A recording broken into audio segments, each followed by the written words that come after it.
20ஆம் நூற்றாண்டின் ஆரம்பம் வரை இந்த பிரபஞ்சம் காலம் தோன்றுவதற்கு முன்னரே இருந்ததாக அனைத்து வானியல் விஞ்ஞானிகளாலும் அறியப்பட்டு வந்தது.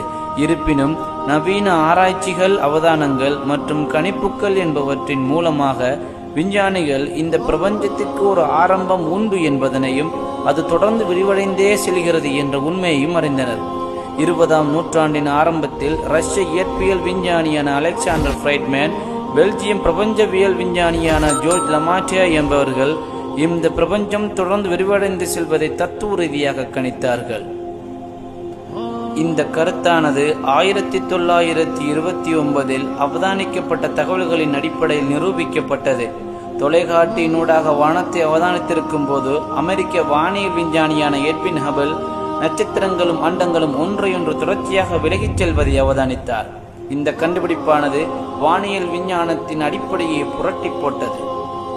அதாவது ஹபிளின் அவதானத்தின் போது அவர் நட்சத்திரங்கள் வெளியிடும் ஒளியானது அவை உலகத்திலிருந்து இருக்கும் தூரத்திற்கேற்ப சிகப்பு நிறம் அதிகரிப்பதை அல்லது குறைவடைவதை அவதானித்தார்.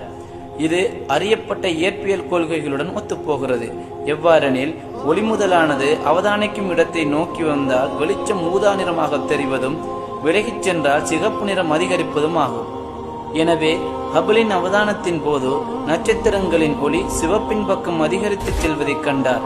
சுருக்கமாக, நட்சத்திரங்களானது விலகிச் சென்று கொண்டே இருக்கின்றது. நட்சத்திரங்களும் அண்டங்களும் பூமியை விட்டு மாத்திரம் விலகிச் செல்லவில்லை, அவை அவைகளுக்கு எதிராகவே விலகிச் செல்லுகின்றது என்ற உண்மையையும் அவர் கண்டார். இந்த கருதுகோளே பின்னர் பிக் பேங் தியரியாக உருவெடுத்தது.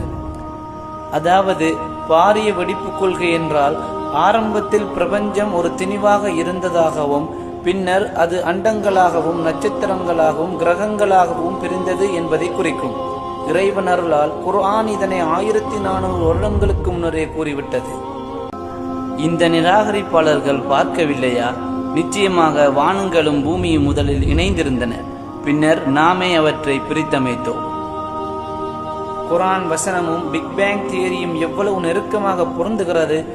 ஆனால் இதை 1400 வருடங்களுக்கு முன் வாழ்ந்த எழுத படிக்க தெரியாத ஒருவருக்கு வந்திருப்பதை இறை மறுப்பாளர்கள் நம்ப மறுக்கின்றனர்.